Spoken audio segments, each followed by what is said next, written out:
Alright guys, welcome back to Formula 1 news. Normal service resuming today with Max Verstappen winning by like 30 seconds after all the talk over the last couple of days from Hamilton and Alonso that maybe Red Bull had lost some of their advantage. Turns out not the case at all. Toto Wolff says that the Mercedes is effectively a Formula 2 car when compared to what Red Bull currently have. Hamilton was not happy with his start, obviously, but just said straight up they did not have the pace, and McLaren have pretty much now confirmed themselves to be the replacement for Aston Martin as the second fastest team. Loads of storyline today. Very much interested to hear your thoughts on the race in the comments.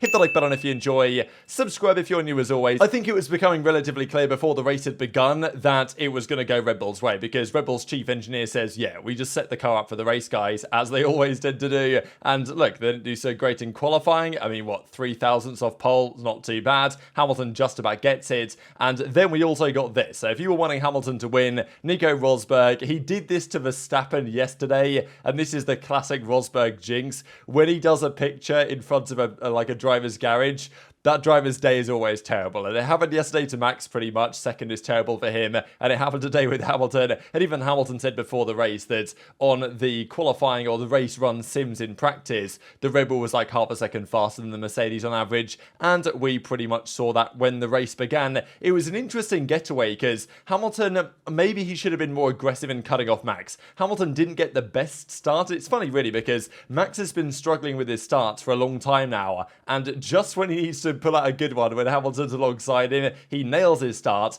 Hamilton still gets away relatively well. We can already see Zhou here dropping back in the background, and Hamilton probably had just enough room to cover off the inside if he really wanted to, but it would have been very marginal, and Hamilton, if he did pull over to the right-hand side of the track, would have risked just touching Max. That would have been a disaster. So he holds his line, but Hamilton probably knew getting to the braking zone that Max was going to send it down the inside of turn 1. That's what he does, and Hamilton trying to defend the position, because Hamilton can't really go anywhere else here. Like, he's kind of stuck in this position. Piastri finds himself a lovely bit of space. Norris is also pushed to the outside as well. Obviously, Verstappen forces Hamilton wide in what is a fair move, but then Piastri gets the perfect run on Hamilton as well, and then Norris gets around the outside of Hamilton into turn 2. So it all kind of went wrong in a couple of corners. Hamilton didn't necessarily get a bad start, but it's just because he got pushed offline so much by Verstappen, then the McLarens were in position to capitalize, and Verstappen immediately takes the lead, and I mean, the race was over from literally, what, 5 seconds into the race, it was done, and then both McLarens with great starts. Now, in the background here, we see this is Guanyu, and it's like, how did he get there? He started P5, but he got an absolutely atrocious start, and I was gassing him up yesterday for having a great quali, which he did. So like 3.5 tenths off pole in an Alfa Romeo, not bad at all, and usually when they've got good quali pace, they've got good race pace. Wasn't really the case today, and he gets a terrible start. Then also, after Gasly goes around the outside, gets too deep on the brakes, shunts into Ricciardo, who then shunts into Ocon, who then shunts into Gasly, and it was an absolute mess coming on back here. So this was Verstappen sending it down the inside of Hamilton into turn 1, and this is Zhou hitting into the back of Ricciardo, who then gets put into the back of the Alpines, and then both Alpines, you guys can see on the right, take each other out of the race. I don't necessarily think it was all their fault here in this one, but it's like, how does this happen so often, man? The Alpines, like, give them a few minutes, like 3 or 4 minutes into every race weekends, something disastrous has happened to them, and it happens again. Both of them DNF here. Ocon, like, his seat broke, and it was a bit of a shambles. He was okay, though, thankfully, afterwards. And then Gasly had, like, an issue with his rear right as a result of the impact. But Ricciardo actually survived, and despite dropping all the way down to what was it, like 18 or something, Ricciardo had a pretty damn good recovery drive. I think he did a 40-lap stint on mediums and outraced Tsunoda still, despite that instance. Really impressive. Effectively, nothing happens then for the rest of the race. Okay, a couple of things. So Norris, after the pit stop phase, got ahead of Piastri. The undercut was massive here, and he got the move done. And Leclerc, I don't know what it is about Leclerc and Ferrari in Hungary, but wow, like, what a shambles. Fair play to Leclerc not just smashing his car into a wall after this 9.4 second stop. His second pit stop, he sped into the pit lane and got another 5-second penalty, and that actually cost him position to Russell at the end of the Grand Prix. And during the pit stop phase, the McLarens just gained so much time on Hamilton. Like, he was behind them and dropping back a bit. He just didn't have the pace on high fuel to keep up with the McLarens. And I wonder, like, if, okay, Verstappen would have got him, absolutely. If he'd have stayed ahead of Norris and Piastri, would he have been able to hold them behind? I think it's doubtful. Russell at the start of the race. At the end of the race, he had great pace, and for some reason the Mercedes around Hungary did the same thing last year. Low fuel, newer tyres. It's absolutely rapid, but in other conditions it just seemed to be a bit of a handful. So Hamilton was struggling. He then lost a lot of time in the pit stop phase and really needed some sort of safety car to even catch back up. And also he asked the question, where am I losing the time? And it was straight line speed, a lot of it. Hamilton's like, did we turn the engine down? Negative, Lewis, just managing the temp situation, which kind of sounds like, yes, we're limiting some of the power here, maybe for the battery or whatever, and maybe from the ICE with whatever they can do to try and ensure that he didn't overheat. And that was a bit of a concern for them, but I was losing a lot of time really just in the straight. And I mean, it was just an absolute shambles. Then we got Perez fighting through the field. Very aggressive racing with Piastri, forced him off the track here going into turn 3, turn 4, whatever exactly this technically is. Gets the move done, and Perez made some good progress in the field, but I mean, look, he is in a rocket ship at the end of the day. It is expected that he's going to make moves, and it's another classic, right, where Perez manages to qualify in a far worse position than the car deserves and then make progress in the race and get driver of the day. But towards the end of the race, Hamilton and Russell both had fantastic pace on the relatively fresh mediums for, at least Hamilton this was the case for, and at the end of the race he was really rapid, was closing in on Perez. A few more laps might have actually got Perez at the end of the race. Russell made some great progress as well, got past Carlos Sainz, and to me Russell's drive, and Norris is probably, and even Verstappen's, but you know, that's difficult to really determine how good of a drive Verstappen had when he wins easily as he did, but Russell from P18 to P6 is far more deserving as far as I'm concerned of a driver of the day than Perez, and Perez just about held off Hamilton at the end, who was closing in quickly on those fresh mediums, or fresher than Perez is. So it was interesting because the Mercedes wasn't bad at the end, but at the start of the race it was clearly the third fastest car, and again McLaren are the second fastest team of the weekend, impressively so, but Max Verstappen wins by 30 seconds, and it's funny, right, because Alonso said yesterday, oh, the new tyre compound, it's hurt Red Bull, and Hamilton was like, oh, where's their DRS advantage gone? But Verstappen doesn't need DRS, right, he's in the front of the field, only when he's overtaking back markers. 12 straight wins. This breaks the record now, officially from Red Bull, and the crazy thing is, if Mercedes hadn't won in Brazil last year, this win streak would be at 22 races. They've won 21 of the last 22 races. It's so unprecedented, it's so predictable, let's be honest. It's incredible what they're achieving and how consistent Max is, and the car is, and the reliability is, and everything is.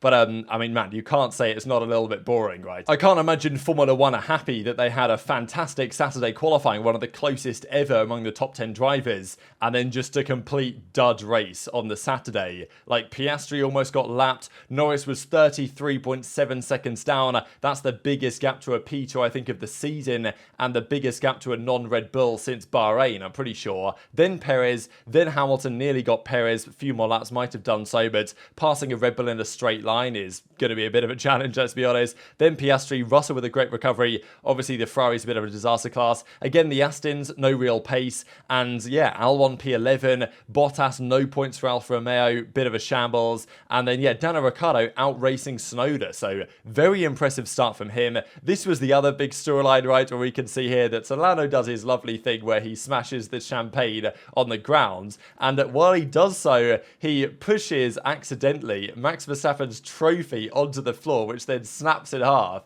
and Max is like, oh no, but don't worry about it, mate. And this trophy was, I think it cost about 40,000 euros to make these. It's handcrafted with some very expensive materials, so it's not a cheap thing, and Norris broke it, so unlucky. I'm sure Max doesn't mind too much, but not a great race for anyone that wasn't in a McLaren or a Red Bull. And yeah, Hamilton P4. Now, if he'd have got a better start, he wouldn't have held back Verstappen. If he'd got a better start, maybe he does better than P4. He had a good stint at the end overtaking Piastri. But, and yeah, the final stint was strong. But as he says, tough day, guys. Like, wasn't meant to be. We've got a lot of changes and improvements we need to make to this car, so let's get them ASAP. He also did this interview that I'll share for you guys here in a second, just after I mentioned this from Toto Wolff, where the quote is quite emphatic, really, just looking at the pace that Max Verstappen had. It's not a surprise that Max's insane pace in the Red Bull and Checo Perez, despite underperforming lately, is able to get through the field without too much difficulty towards the end of the Grand Prix and secure the podium.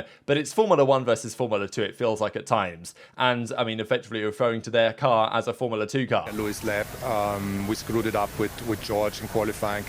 And I think we had the second quickest car today. Do you? Yeah, we had that. If you look at the lap time profile, also where George came from, but we just didn't monetize on it. But having said that, you see where Verstappen is doing his laps tranquil, and that needs to be the target, and that's far off at the moment. But today you've seen the pace that Max had, and we saw it in the long runs already on Friday. That's where they are. It's like a bunch of a field of Formula 2 cars against the Formula 1. And then after that, I just didn't have the pace to keep up with the guys. The balance of the car was pretty awful on that first stint. A lot of understeer to snap oversteer through corner balance, and I just couldn't keep up with them. So then, bit by bit, as we got through the stint, through the next couple of stints, the car started to become more drivable. But and then the last stint obviously was much better. If we had the pace we had at the end, we would have been a little bit better, I think, through the day. But I'm going to take the positives from yesterday. Amazing effort from the team to get to where we were, and to beat everybody in qualifying was really spectacular for us, and obviously shows that whilst we don't have the best car, it was an incredible lap. And we have a lot of work to do. We're a long way away off beating the Red Bull in a race, and obviously now we're behind the McLarens, but we just got to keep pushing. So we have a lot of work to do. I'm like a broken record. I just got to keep telling the guys we need to go that direction. So I would love to see that either this year or at least on next year's car.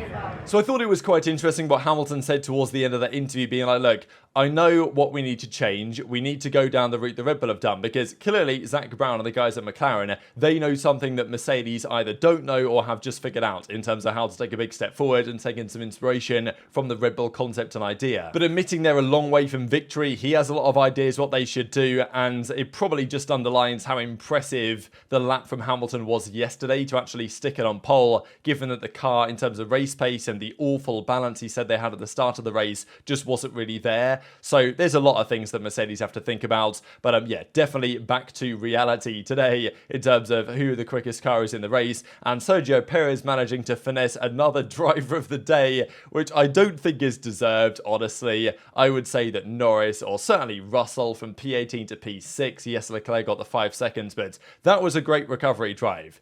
In an RB19, I'm not sure it carries the same weight. That's just my perspective. But there you go. Red Bull make Formula 1 history today by breaking McLaren's record from 1988. They had 11 wins in a row. Red Bull have now done 12. And as I say, this would have been 22 if they'd have won in Brazil last year. But then again, if Red Bull had have won in Brazil last year, Mercedes might not have stuck with their concept at the start of the season and might be in a much more competitive season by now. But that victory got them into the full sense of security. They've gone on a different route, and we know, everybody knows, it's a very long road to recovery. Also, the 7th victory in a row for Verstappen puts him level with that crazy run that Rosberg had, Schumacher, Alberto Ascari, and Vettel is next up. And on this rate, I mean, it's Spa next, and then it's Zandvoort. Like, he's going to get to 9. And after that, it's Monza. So we'll see. He won there last year as well. Intrude to your thoughts in the comments. Hit the like button if you enjoyed. Subscribe if you're new. Take care. And I'll see you next time.